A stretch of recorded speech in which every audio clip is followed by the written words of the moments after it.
amigos y amigas de mi amigo Freud, dedicamos este vídeo a la antropología.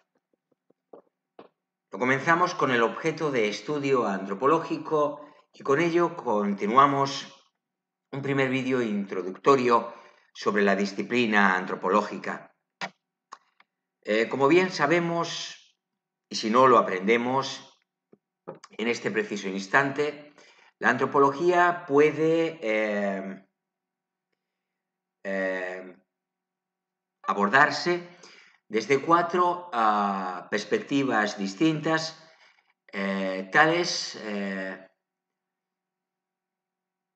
son la antropología social y cultural, quizá la más conocida, la antropología biológica o física, la arqueología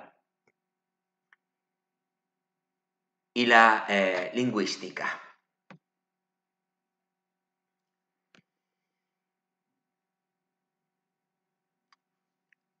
Comenzamos, pues, con el objeto de estudio antropológico.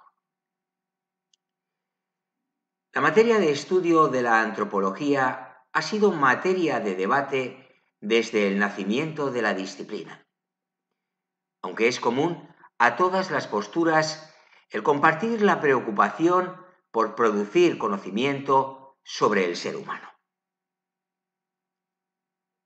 La manera en que se aborda la cuestión es lo que plantea el desacuerdo, porque la materia puede abordarse desde diversos puntos de vista.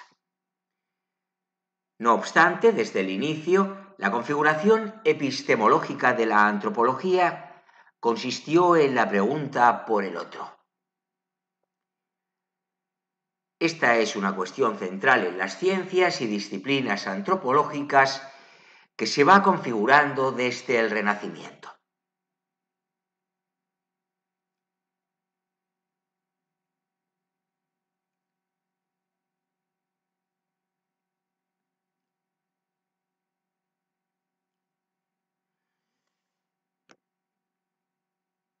Tras el desarrollo de diferentes tradiciones teóricas en diversos países, entró en debate cuál era el aspecto de la vida humana que correspondía a estudiar a la antropología.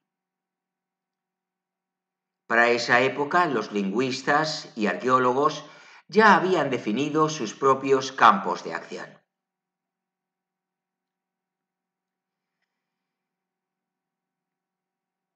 Edward Barnett Tyrrell, en las primeras líneas del capítulo primero de su obra, Cultura Primitiva,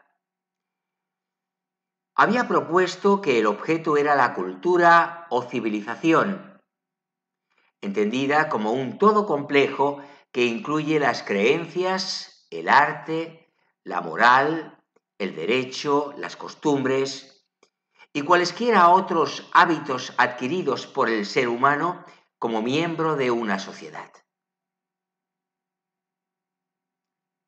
Esta propuesta está presente en todas las corrientes de la antropología, ya sea que se declaren a favor o en contra.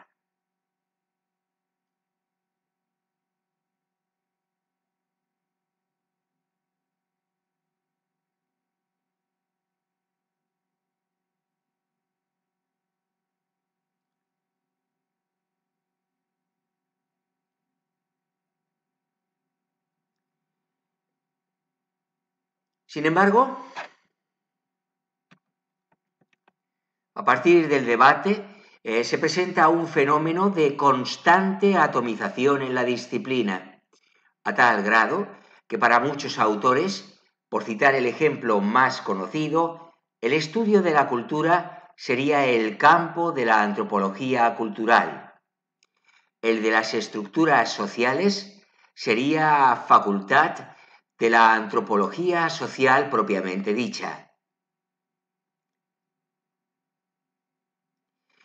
De esta suerte, Radcliffe Brown, antropólogo social, consideraba como una disciplina diferente y errada por lo demás la que realizaban Franz Boas y sus alumnos, antropólogos culturales. Según Clifford Geertz, el objeto de la antropología es el estudio de la diversidad cultural.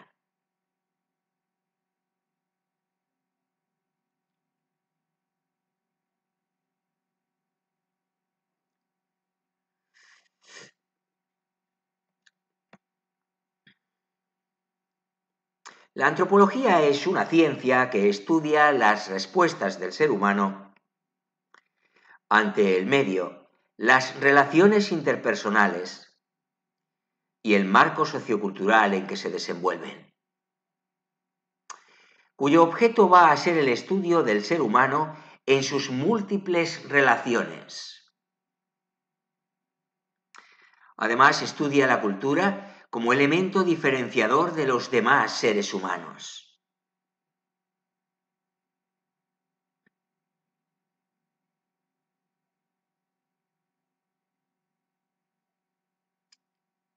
Estudia al ser humano en su totalidad, incluyendo los aspectos biológicos y socioculturales, como parte integral de cualquier grupo o sociedad.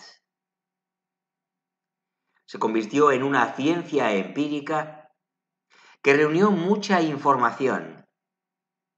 Además, fue la primera ciencia que introdujo el trabajo de campo y surge de los relatos de viajeros, misioneros, etc. Autores como Manuel Marzal sostienen que antropología cultural, antropología social y etnología son la misma disciplina.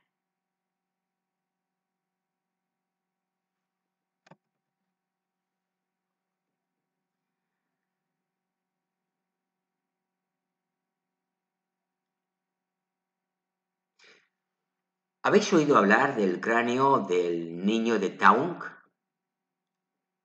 descubierto en Sudáfrica? Este niño era un Australopithecus africanus, una forma intermedia de hominino.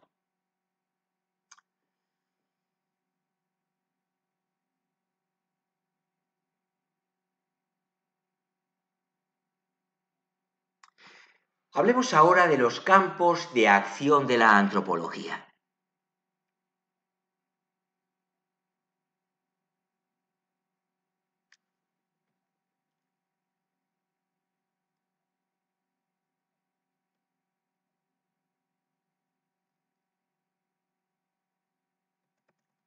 La antropología, como ciencia que abarca los fenómenos del ser humano como parte de una sociedad, se ha diversificado en sus métodos y sus teorías.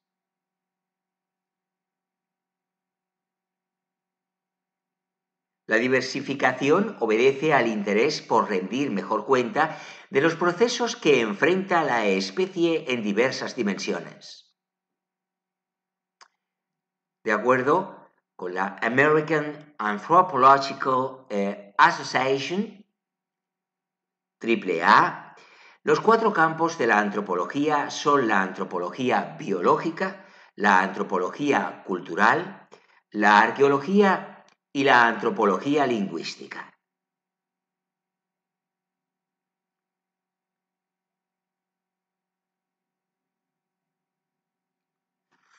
La antropología biológica o física es el campo de la antropología que se especializa en el estudio de los seres humanos desde el punto de vista evolutivo y adaptativo.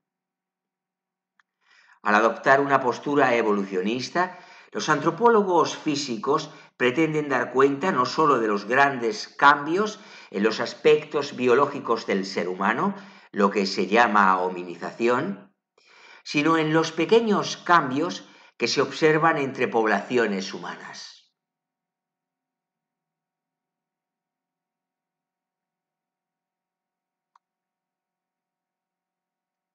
La diversidad física del ser humano incluye cuestiones como la pigmentación de la piel, las formas de los cráneos, la talla promedio de un grupo, tipo de cabello y otras cuestiones numerosas.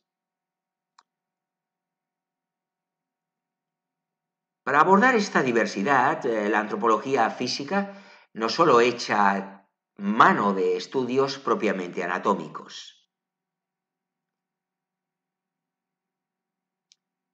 sino las interacciones entre los seres humanos y otras especies, animales y vegetales, el clima, cuestiones relativas a la salud y la interacción entre distintas sociedades.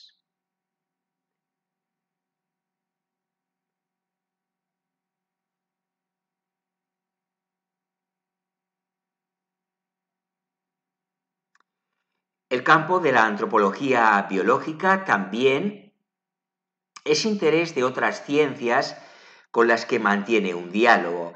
Por ejemplo, con la primatología, estudio científico de los primates, la demografía, la ecología o las ciencias de la salud. Cuenta entre sus especializaciones a la paleoantropología y la antropología médica.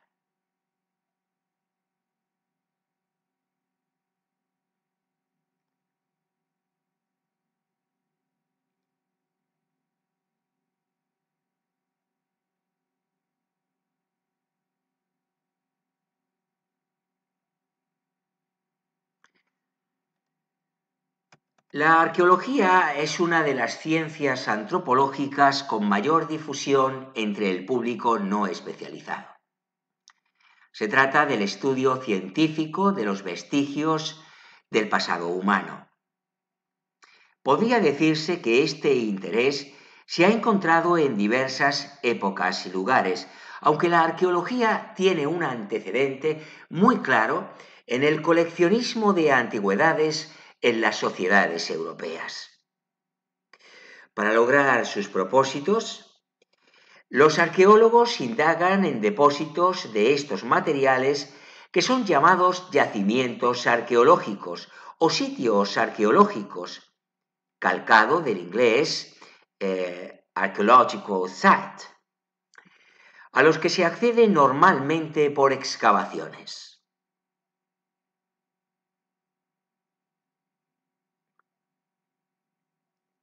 A pesar de los estereotipos sobre los arqueólogos, a los que se suele imaginar como una especie de Indiana Jones y los lugares comunes sobre lo que es la arqueología, el método arqueológico no comprende únicamente las técnicas de excavación.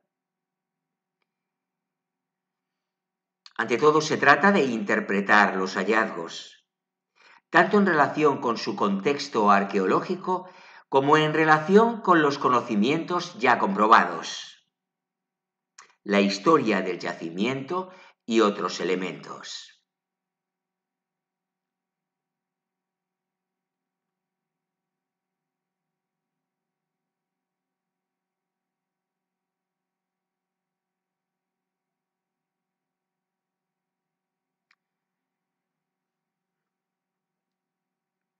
La antropología social, cultural o etnología estudia el comportamiento humano, la cultura, las estructuras de las relaciones sociales.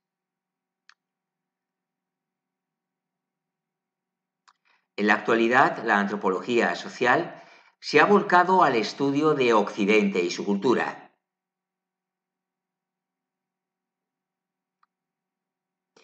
Aunque para los antropólogos de los países centrales, los Estados Unidos, Gran Bretaña, Francia, este es un enfoque nuevo. Hay que señalar que esta práctica es común en la antropología de muchos países latinoamericanos, como ejemplo la obra de Darcy Ribeiro sobre el Brasil, la de Guillermo Bonfil Batalla y Gonzalo Aguirre Beltrán sobre México, etc.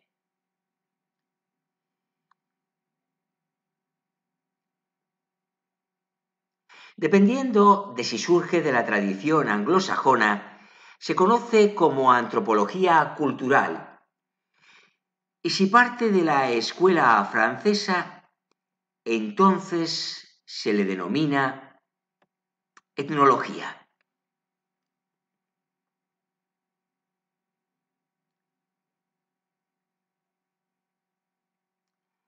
Quizás se haya distinguido de la antropología social, en tanto que su estudio es esencialmente dirigido al análisis de la otredad, condición de ser otro, en tanto que el trabajo de la antropología social resulta generalmente más inmediato.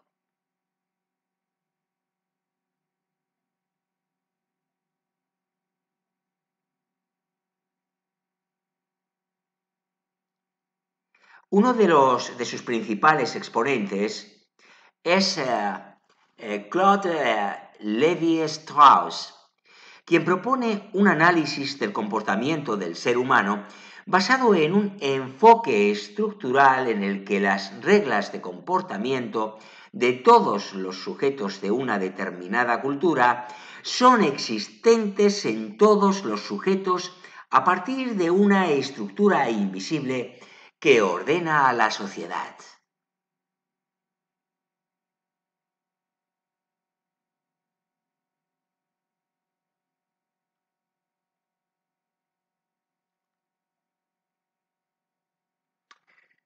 Bueno, respecto de la paleoantropología, recordar la excavación del yacimiento de Gran Dolina en Atapuerca, en nuestro país, España.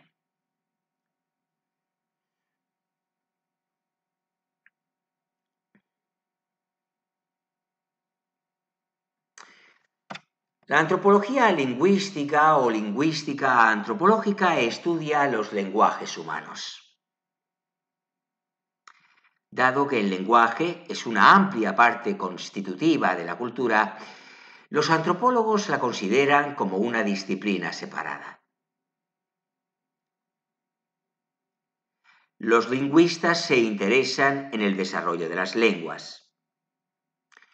Asimismo, se ocupan en las diferencias de los lenguajes vivos, cómo se vinculan o difieren, y en ciertos procesos que explican las migraciones y la difusión de la información.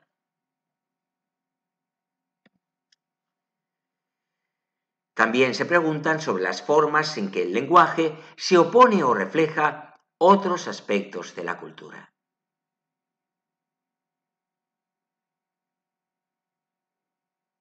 La antropología social, recordamos, antes de continuar con la lingüística, antropología lingüística o lingüística antropológica, decíamos, la antropología social se orientó en su inicio a la investigación de las sociedades no occidentales.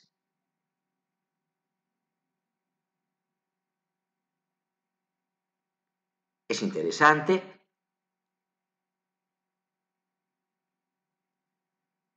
que rastreéis una imagen de Alfred Kröver, Ishi, el último Yaji, en 1911.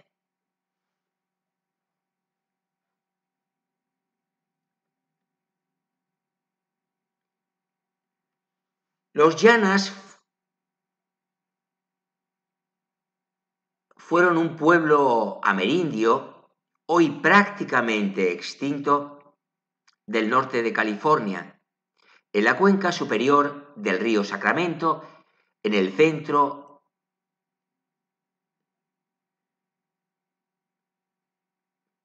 de la Sierra Nevada.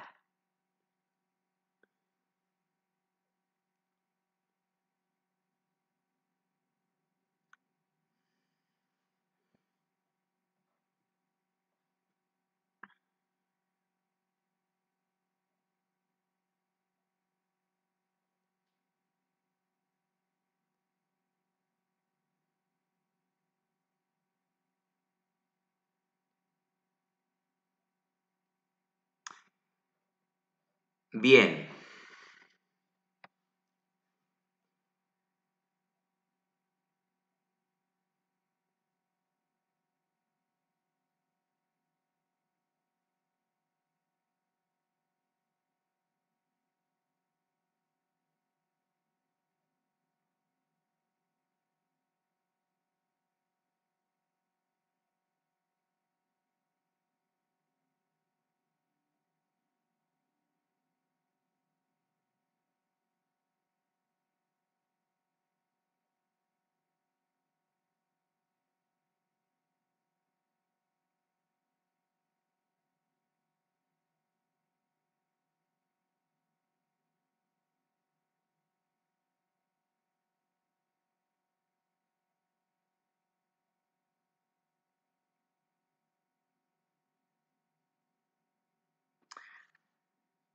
Bueno,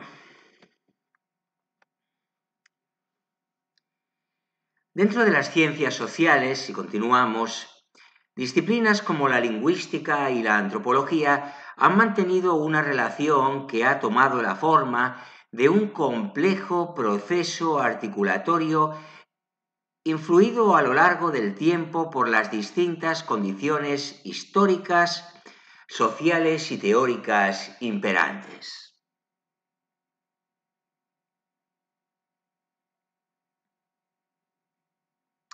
La lingüística, al igual que la etnología, la arqueología, la antropología social, la antropología física y la historia, es una de las disciplinas que conforman el campo de la antropología desde algunas perspectivas.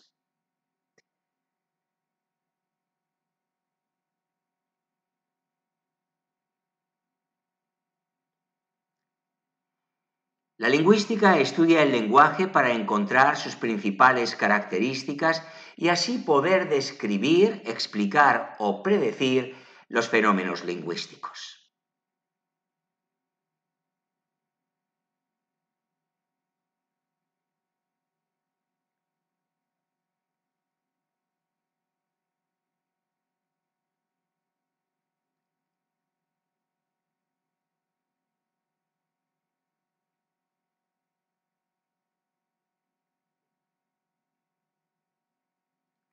Dependiendo de sus objetivos, estudia las estructuras cognitivas de la competencia lingüística humana o la función y relación del lenguaje con factores sociales y culturales.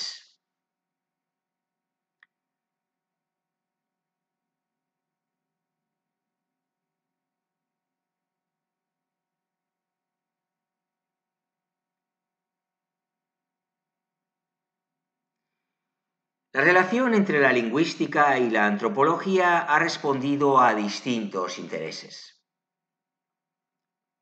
Durante el siglo XIX y la primera mitad del XX, la antropología y la lingüística comparativa o comparada intentaban trazar las relaciones genéticas y el desarrollo histórico de las lenguas y familias lingüísticas.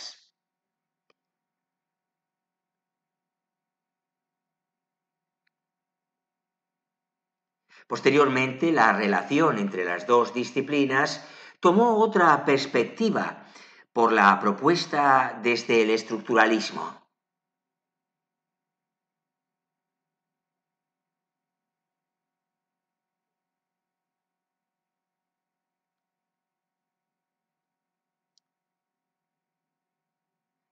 Los modelos lingüísticos fueron adoptados como modelos del comportamiento cultural y social en un intento por interpretar y analizar los sistemas socioculturales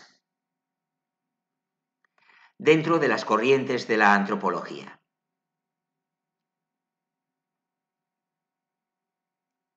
La tendencia estructural pudo proponerse por la influencia de la lingüística, tanto en lo teórico como en lo metodológico. Sin embargo, al excluir las condiciones materiales y el desarrollo histórico, se cuestionó que la cultura y la organización social pudieran ser analizadas del mismo modo que un código lingüístico. tomando al lenguaje como el modelo básico sobre el que se estructura todo el pensamiento o clasificación.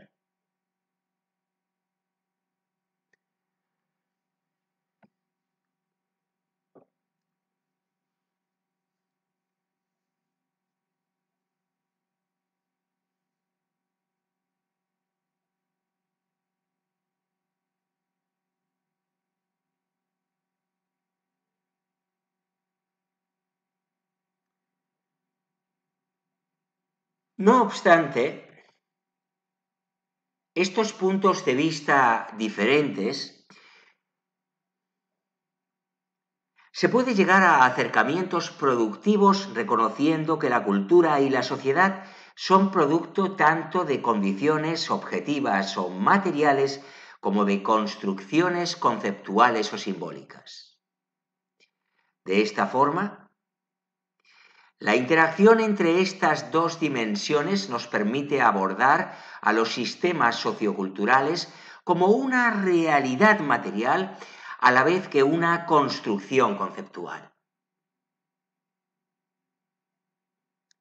Las lenguas implican o expresan teorías del mundo y por tanto son objetos ideales de estudio para los científicos sociales.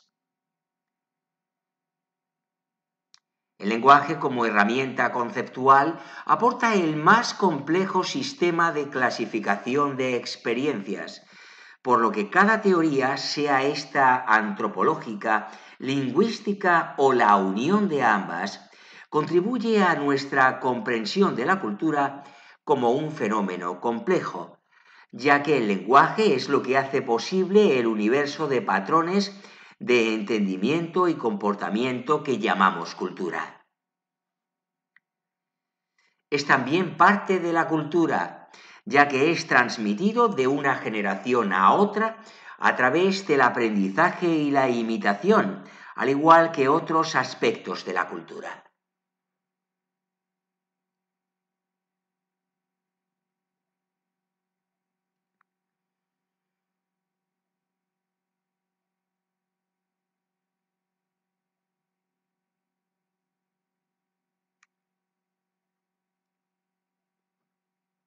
Recordamos aquí a Saussure, que sentó los antecedentes del gran desarrollo de la lingüística moderna, cuyos aportes han sido aprovechados especialmente por los antropólogos sociales.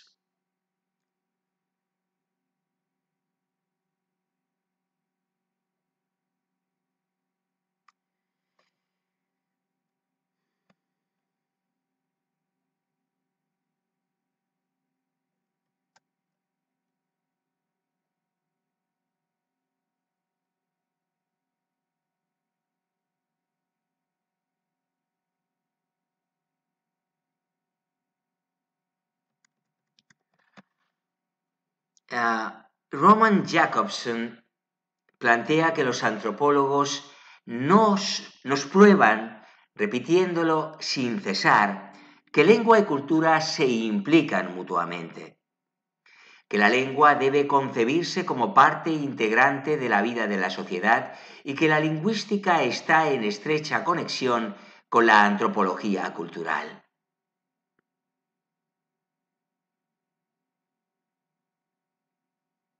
Para él, la lengua, como el principal sistema semiótico, es el fundamento de la cultura. Ahora solo podemos decir con nuestro amigo McQuown que no se da igualdad perfecta entre los sistemas de signos y que el sistema semiótico primordial, básico y más importante, es la lengua. La lengua es, a decir verdad, el fundamento de la cultura. Con relación a la lengua, los demás sistemas de símbolos no pasan de ser o concomitantes o derivados. La lengua es el medio principal de comunicación informativa. Cita textual de Jakobson.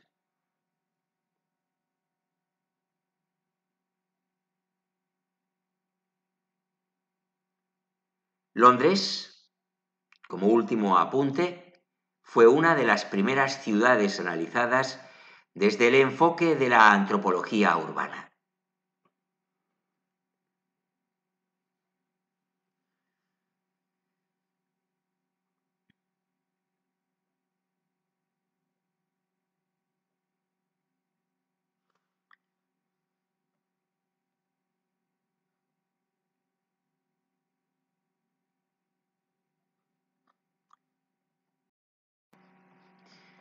Bueno, pues vamos aquí a hablar en un giro que quizá parezca, bueno, seguramente será sorpresivo, aunque no tiene por qué ser sorprendente, si se entiende. Vamos a hablar a continuación de las revoluciones burguesas,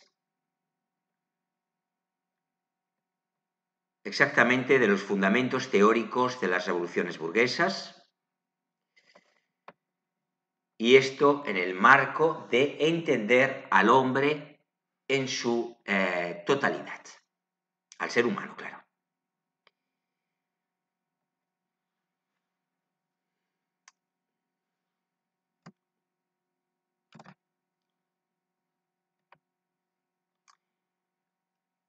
Revoluciones burguesas, pues, como segundo bloque de este vídeo,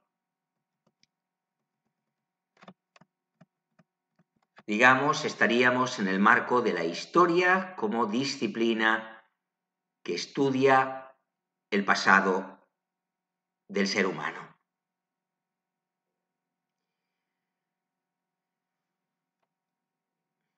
De alguna manera, en sentido amplio, una disciplina antropológica. Las revoluciones burguesas fueron aquellas en las que el componente más importante fue, como su propio nombre indica, la participación de la burguesía. La Revolución Francesa es la más importante de estas revoluciones. ¿Qué fueron las revoluciones burguesas? Las revoluciones burguesas o revoluciones liberales fueron una serie de ciclos revolucionarios ocurridos a finales del siglo XVIII y durante la primera mitad del siglo XIX, protagonizados por la burguesía. El concepto de revolución burguesa proviene de la tradición marxista. Es bueno que tengamos esto en cuenta.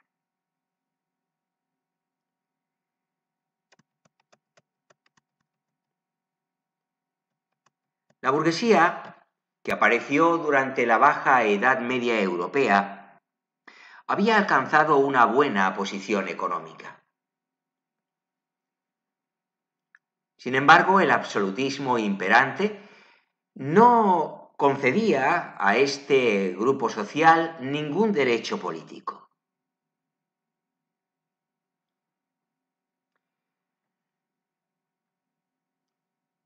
Ideologías como la Ilustración o el liberalismo fueron la base filosófica de estas revoluciones. A partir del siglo XVIII, el nacionalismo también jugó un papel destacado. En líneas generales, se trató de un intento por sustituir las viejas estructuras absolutistas por sociedades más abiertas y liberales. La Revolución Francesa, con el antecedente de la estadounidense, es señalada como la primera de estos ciclos. Después se produjeron oleadas revolucionarias en 1820, 1830 y 1848.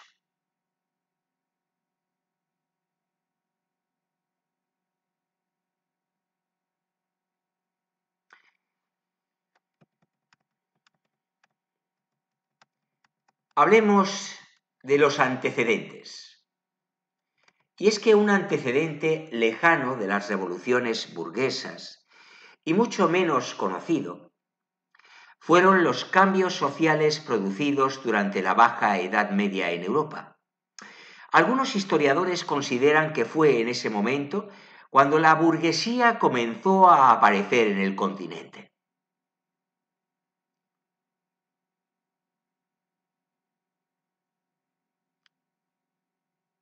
Hasta ese momento la sociedad estaba dividida en varios estamentos.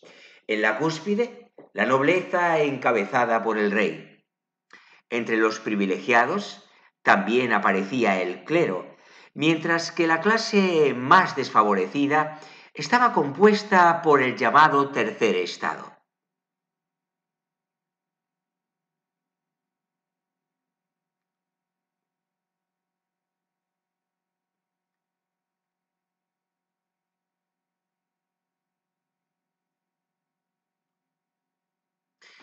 La burguesía nace de este último estamento, aunque sus características económicas y laborales empezaron a distinguirla del resto de los trabajadores.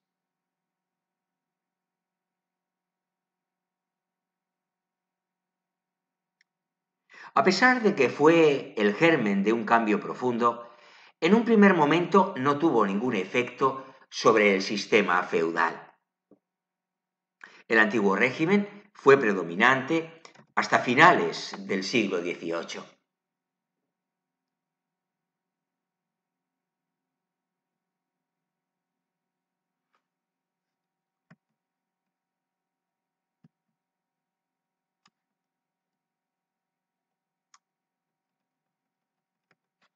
Hablemos ahora de la Ilustración.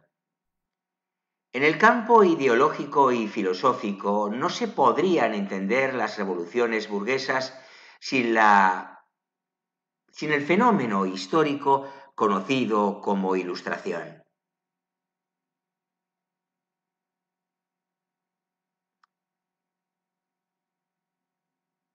Esta corriente filosófica, promovida por pensadores como David Hume, Voltaire o Jean-Jacques Rousseau, se basaba en tres ideas principales que se oponían a los principios del absolutismo: la razón, la igualdad y el progreso.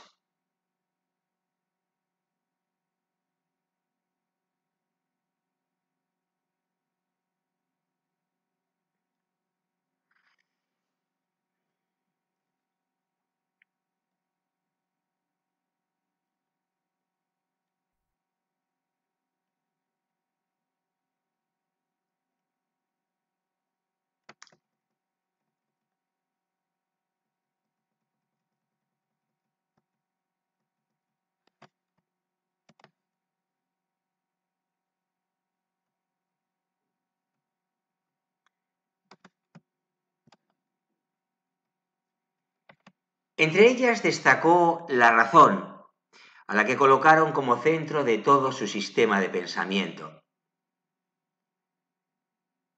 Para los ilustrados, se trataba de la característica más importante del ser humano.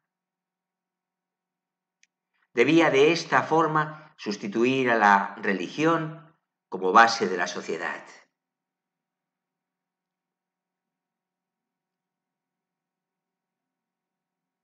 Los representantes de la Ilustración abogaban por la abolición del absolutismo. En su lugar, proponían el establecimiento de la soberanía popular basada en la libertad individual.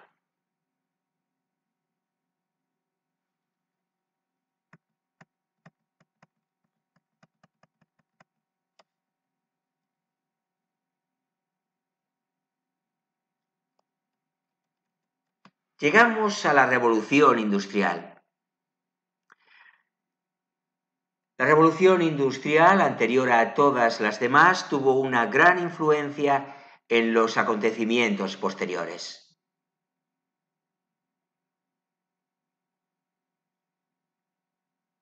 Este cambio en el modo de producción y por lo tanto en la estructura de la sociedad, tuvo su origen en Inglaterra y llegó en distintas fechas al resto del mundo. Una de las consecuencias directas fue la consolidación del liberalismo y el capitalismo como sistema económico.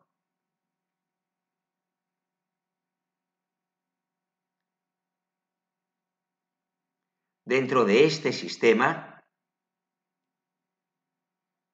la burguesía alcanzó un papel muy relevante, mayor que el de los aristócratas o religiosos.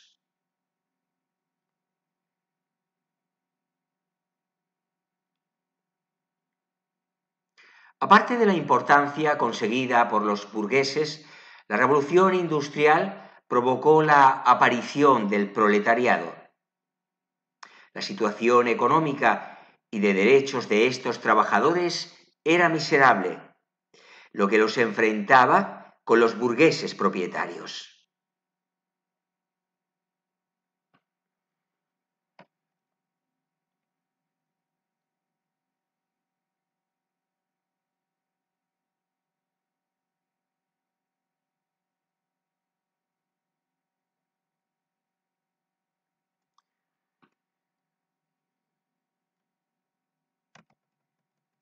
Sin embargo, ambas clases se aliaron muchas veces en contra del absolutismo, para separar sus caminos o enfrentarlos más bien posteriormente. Congreso de Viena.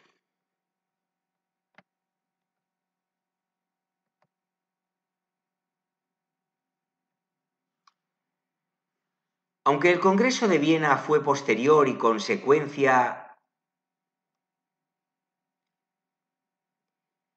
pero posterior a la Revolución Francesa, se convirtió en una de las causas de los posteriores estallidos revolucionarios.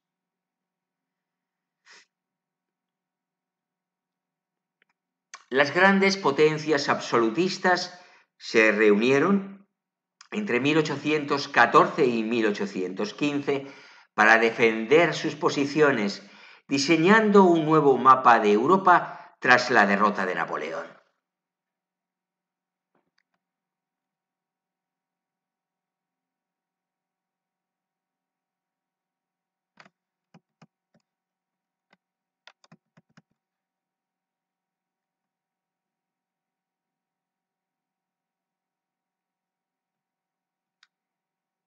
Con este congreso, las monarquías absolutas del continente intentaron regresar a sus antiguos privilegios y eliminar la herencia de la Revolución Francesa.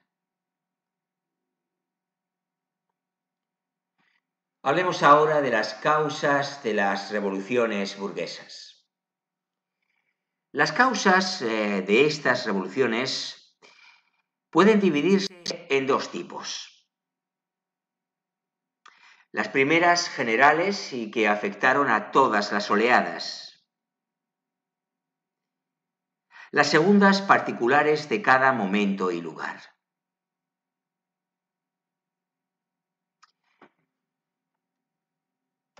Liberalismo y nacionalismo. Además de la Ilustración, aparecieron otras dos corrientes ideológicas claves para los diferentes ciclos revolucionarios del siglo XIX.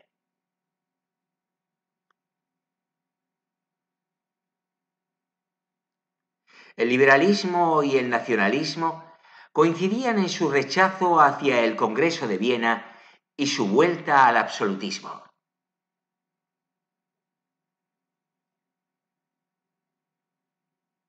Las dos corrientes, asimismo, pretendían la llegada de sistemas liberales. Además, en el caso del nacionalismo, mostraba el rechazo al nuevo mapa europeo diseñado por las grandes potencias.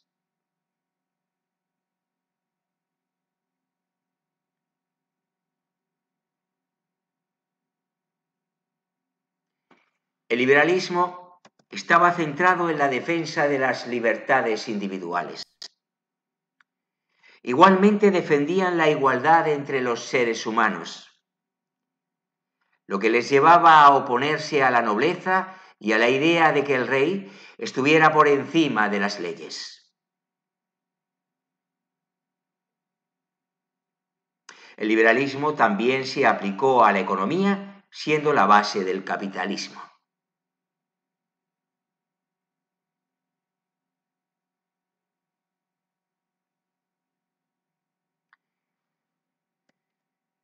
Por su parte, el nacionalismo defendía la idea de nación basada en la comunidad y en la historia.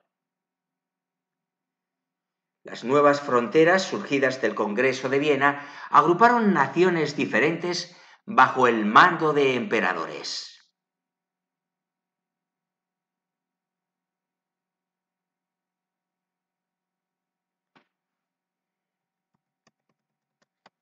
Hablemos ahora de los factores socioeconómicos.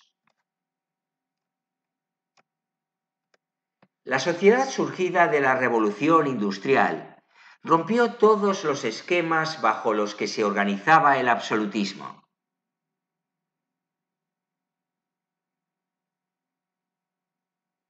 Los burgueses propietarios o dueños de fábricas eran más acaudalados que los aristócratas, aunque sin poder político.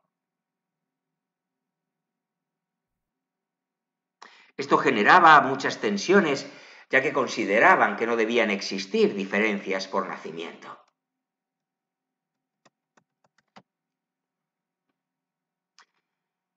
El otro gran movimiento surgido de la Revolución Industrial fue el obrero. La mala situación en la que vivía la mayoría de los trabajadores los llevó a organizarse tomando la iniciativa desde el punto de vista social.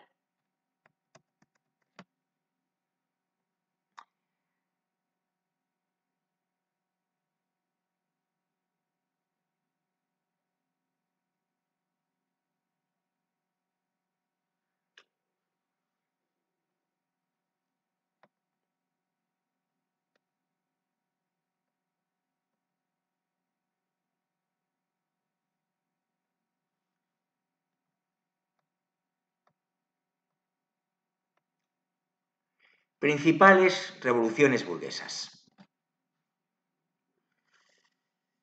Comencemos por la Guerra de Independencia de las 13 colonias. A pesar de que algunos historiadores no la incluyen dentro de las revoluciones burguesas, la mayoría sí considera que la revolución de los Estados Unidos que llevó a su independencia tiene esa calificación. O debería tenerla.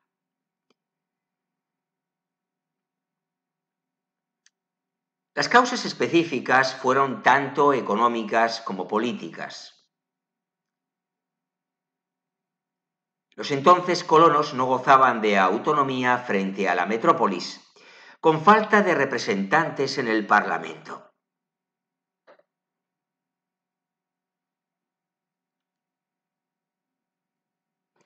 Por otra parte, la subida de los impuestos y la desigualdad social existente ocasionaron un fuerte malestar. Las asambleas populares que empezaron a organizarse reclamaban mejores condiciones. El resultado final fue el estallido de la Revolución y finalmente la independencia.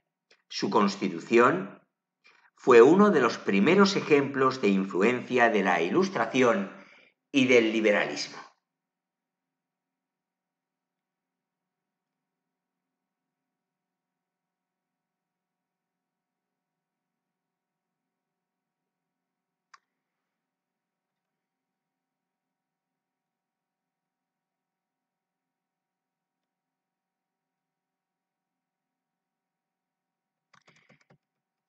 Pasamos a la Revolución Francesa. Las causas del estallido de la Revolución Francesa se encuentran en la propia organización social. Como el resto de las monarquías absolutistas, existía una desigualdad económica y de derechos entre los estamentos más privilegiados, monarca, nobles y clero, y el resto, tanto burgueses como campesinos. Las ideas de la Ilustración encontraron muchos seguidores en el país. El lema revolucionario, libertad, igualdad y fraternidad, es un gran ejemplo de ello.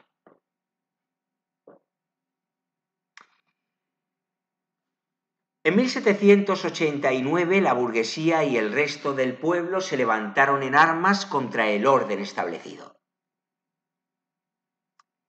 En poco tiempo se produjo un cambio de sistema que influyó en el resto del mundo.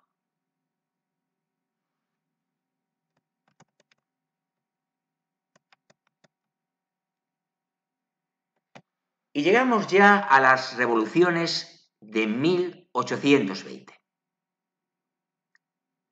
La derrota de Napoleón parecía haber acabado con los ideales de la Revolución Francesa.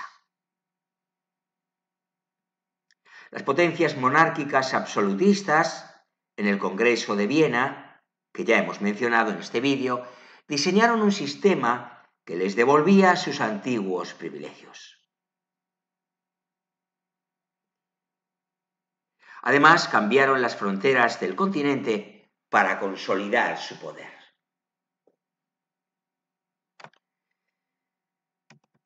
La reacción de los liberales llegó muy pronto. En 1820, una oleada de revoluciones recorrió el continente. Se buscaba, en primer lugar, acabar con el absolutismo y democratizar las instituciones mediante la promulgación de constituciones. Aparte de esta causa inicial, también existieron algunos levantamientos que buscaban independizar ciertos territorios. Fue el caso, por ejemplo, de Grecia y su lucha por liberarse del gobierno otomano. Y llegamos a las revoluciones de 1830.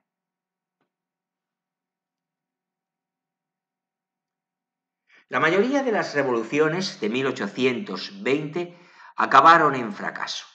Por eso, solo 10 años después, se desataron nuevos intentos de cambiar el sistema. En esta ocasión, se mezclaron reivindicaciones nacionalistas con luchas por parte de los burgueses y los obreros. Como en 1789, el centro de esta oleada fue Francia, aunque alcanzó a buena parte de Europa.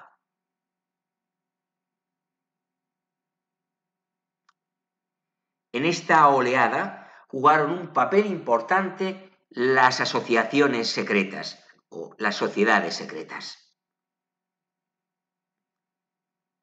Estas no se limitaban a ser nacionales, sino que estaban conectadas internacionalmente. El objetivo declarado de muchas de ellas era realizar una revolución universal contra la tiranía, textualmente.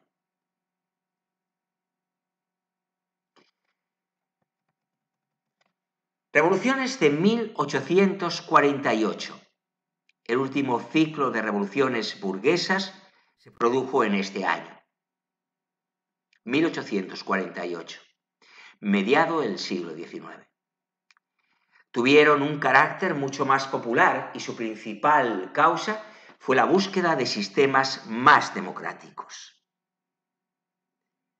En algunos países se reclamó por primera vez el sufragio universal.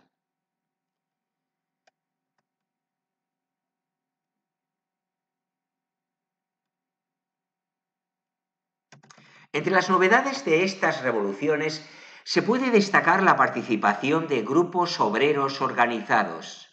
En cierto modo anunciaban las nuevas revoluciones que se producirían a principios del siglo XX de carácter socialista o comunista.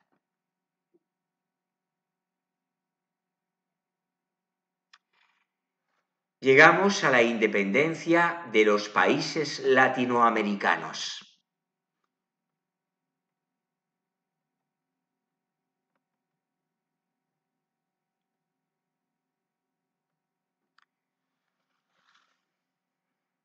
Muchos historiadores incluyen los movimientos independentistas latinoamericanos en las revoluciones burguesas. Dadas las características de las colonias, algunas de las causas que provocaron estos levantamientos no fueron las mismas que en el continente.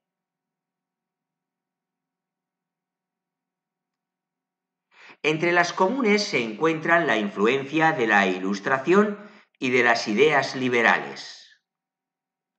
En este sentido, la Revolución Francesa y la más cercana geográficamente independencia de los Estados Unidos fueron dos acontecimientos que se vivieron con gran expectación en parte de Latinoamérica.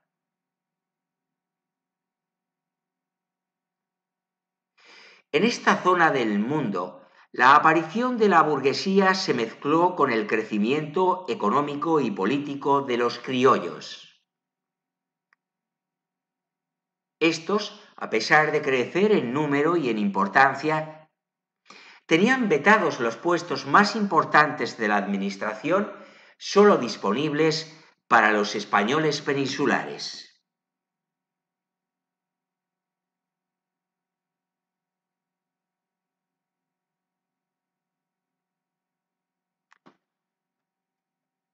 Aparte de estas causas, los historiadores señalan que la decadencia española, especialmente tras la invasión napoleónica, fue fundamental para la aparición de los movimientos independentistas.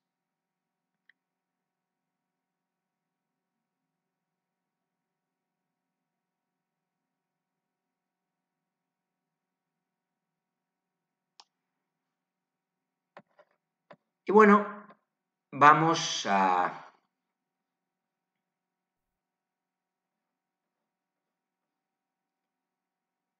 dar por concluido este segundo bloque del presente vídeo que hemos conscientemente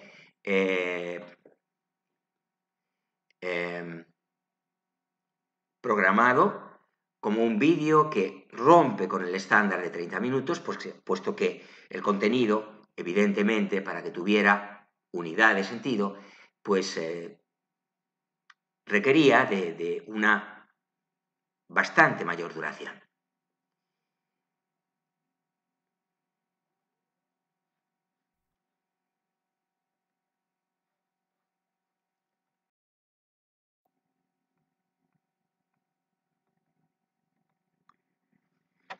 Vamos ahora en este tercer bloque del vídeo, que excederá con mucho los 60 minutos, a hablar del método científico y de la planificación de un proyecto de investigación.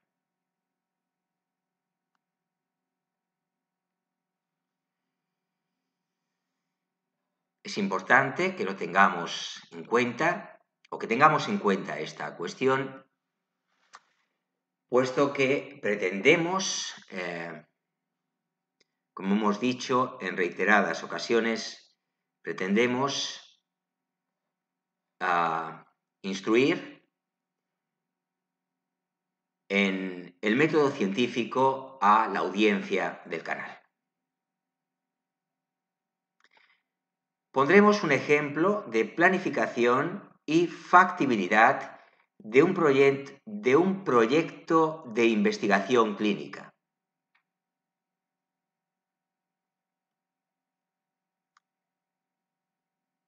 No olvidemos que una rama de la antropología, como ámbito de conocimiento que admite diversas aproximaciones, es la antropología biológica o antropología física.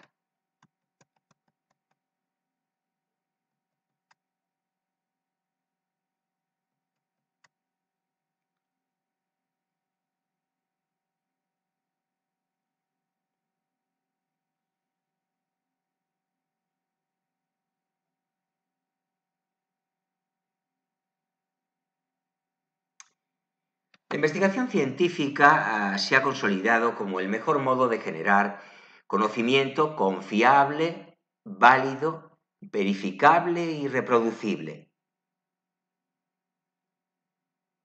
En el ámbito de la salud humana, la investigación biomédica ha permitido ampliar la comprensión de las enfermedades y avanzar en su prevención y en el tratamiento y rehabilitación de las personas en situación de enfermedad.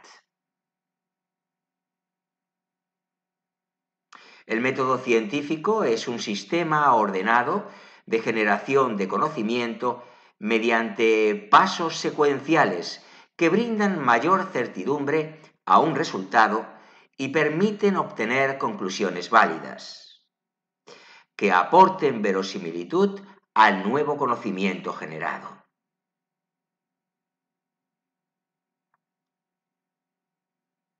Al planificar un proyecto de investigación, se debe tener presente que existe el riesgo de dilapidar tiempo, energía y recursos para finalmente obtener resultados pobres, decepcionantes y a veces inútiles. Para minimizar estos riesgos, la planificación ofrece un modo de anticipar eventos y obstáculos, a la vez de reconocer alternativas que hagan del proyecto un producto útil que logre su objetivo y que sea eficiente en el uso de los recursos. Respecto a estos recursos, el análisis de factibilidad del proyecto permitirá conocer en detalle los recursos necesarios para su mejor ejecución y cumplir así los objetivos del estudio.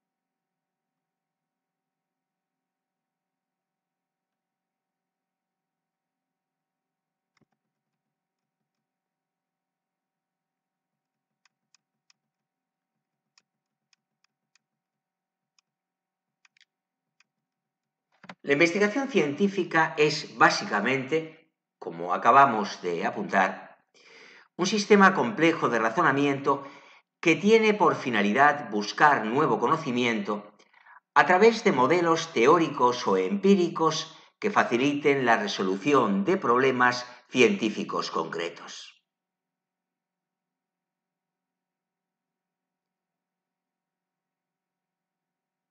La investigación científica se ha consolidado como el mejor modo de generar conocimiento confiable, válido y verificable, permitiendo en el ámbito de la salud humana avanzar a pasos sorprendentes en pos del bienestar sanitario de las personas y las comunidades.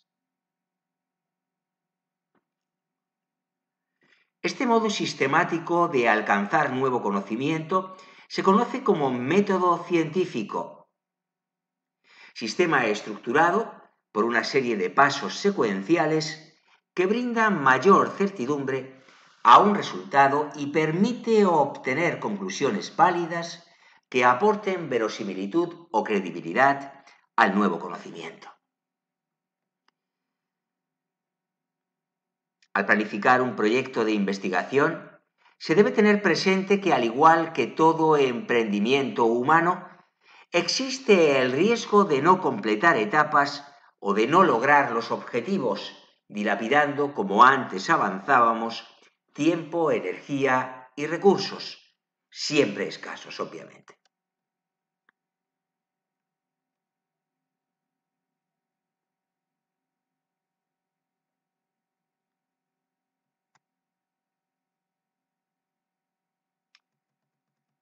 En investigación clínica se ha estimado que hasta un 95% de lo publicado en revistas biomédicas proviene de estudios retrospectivos, de pequeñas series clínicas de baja calidad metodológica y que aportan poco o nada a la generación de nuevo conocimiento, con niveles de evidencia muy débiles o que no contribuyen a mejorar la práctica clínica.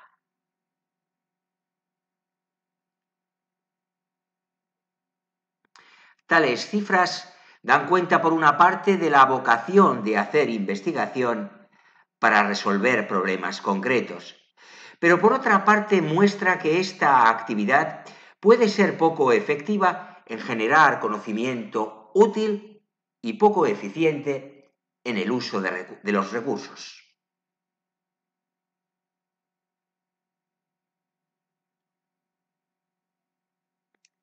Para minimizar estos riesgos, la planificación del proyecto de investigación ofrece un modo coherente de definir objetivos, de anticipar eventos y obstáculos, a la vez que de reconocer alternativas que permitan su ejecución en pos de una meta alcanzable y un producto útil, que logre su objetivo y que sea eficiente en el uso de los recursos.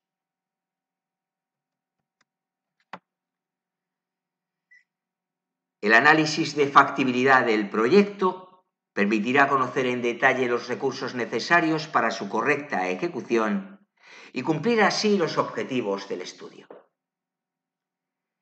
Además, la generación de un listado de acciones o tareas específicas a cumplir facilitará la puesta en marcha del proyecto con mayores probabilidades de buen término.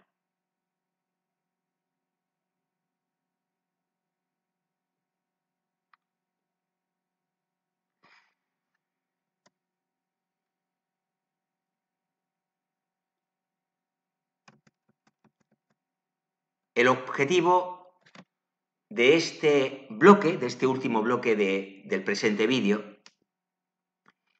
es exponer los principales aspectos conceptuales de la planificación y factibilidad para la puesta en marcha de un proyecto de investigación clínica que permita a los lectores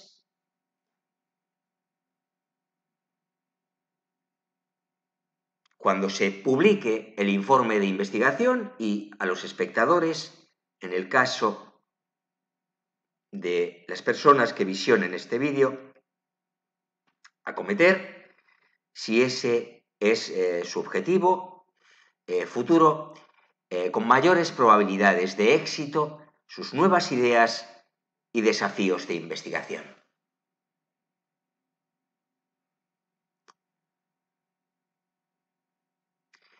Pues bien, hablemos de la planificación.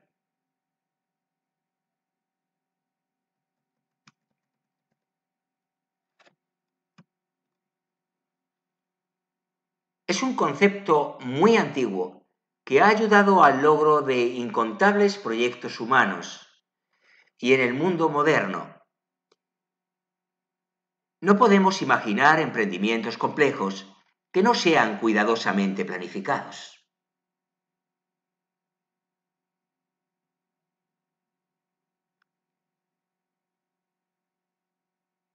Por lo tanto, es un concepto muy antiguo, pero es en el mundo moderno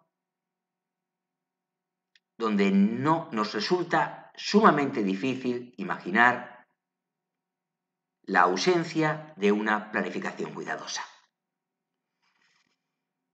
El concepto de planificación se ha consolidado desde el mundo del desarrollo organizacional como un saber disciplinar, extendiendo su aplicabilidad a todos los ámbitos del quehacer humano. La planificación de un proyecto de investigación no está ajeno o no es ajeno o ajena a esta metodología de ordenamiento procedimental y de eficiencia en el uso de los recursos disponibles para incrementar las posibilidades de éxito.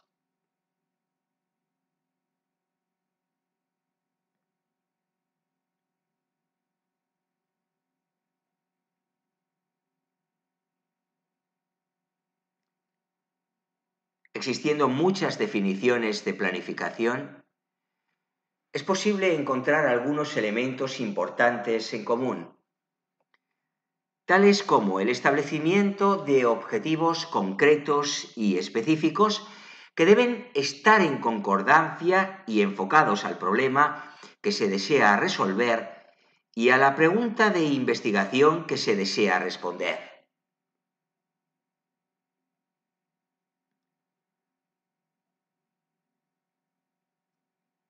Se debe tener en cuenta que, obviamente, cuando se desea postular a fondos de financiamiento de agencias específicas, los objetivos de un proyecto deben estar en sintonía con las áreas disciplinares generales que inspiran a tales agencias, tales como oncología, neurociencias, genética, metabolismo, cardiología, entre tantas otras.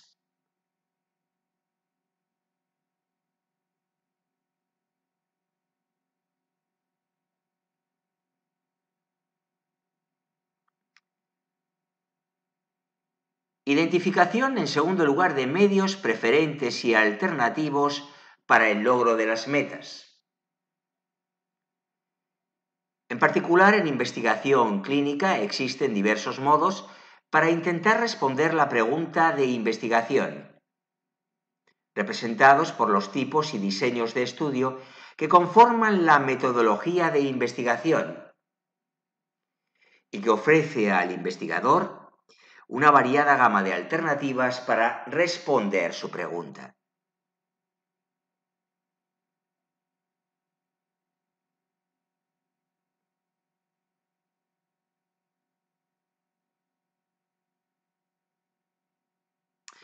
En tercer lugar,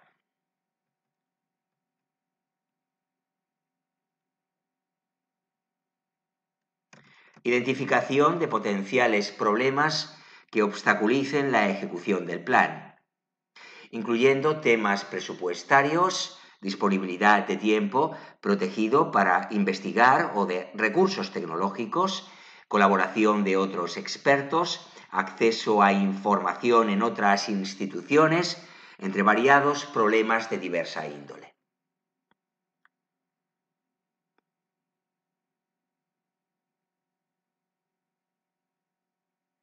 En cuarto lugar, la elección y definición de las actividades más convenientes y eficientes para cumplir los objetivos. Es importante que los investigadores construyan un protocolo del estudio en que se identifican tales actividades, así como los responsables, los recursos necesarios y los plazos a cumplir.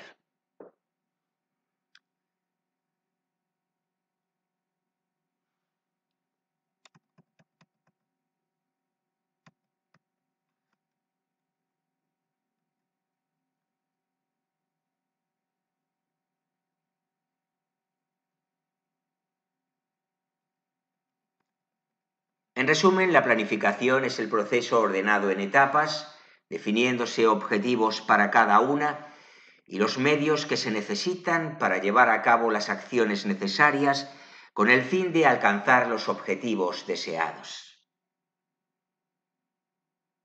De este modo, solo una vez que se tengan definidos los objetivos y los medios, podrá emprenderse la ejecución del plan o proyecto. En el ámbito de la investigación científica, la planificación de un proyecto es un requisito fundamental para concretarlo con éxito.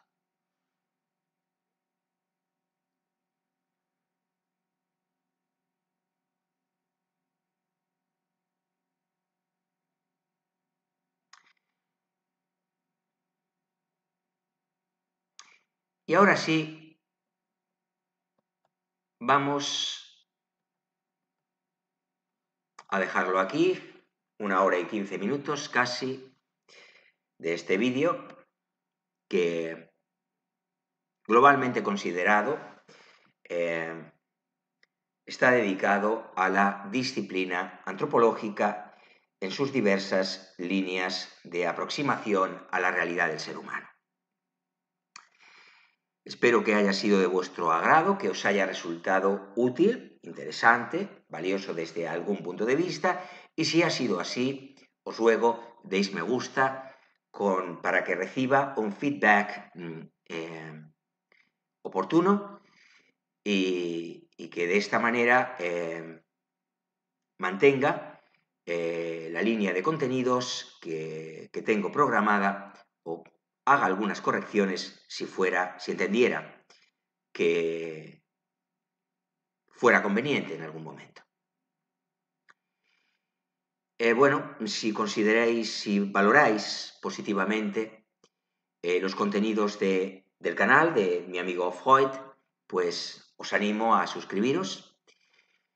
Bueno, no tengo sin nada más que añadir, os emplazo a reencontrarnos en un próximo vídeo que llegará muy pronto. Gracias por estar siempre ahí, al otro lado de la pantalla. Se os siente y vuestra presencia sirve de estímulo para mi trabajo. Y bueno, os recuerdo como siempre que mi amigo Freud, que también es el vuestro, no lo olvidéis, está siempre encantado de contar con vuestra atención, con vuestra compañía, con vuestro apoyo y compromiso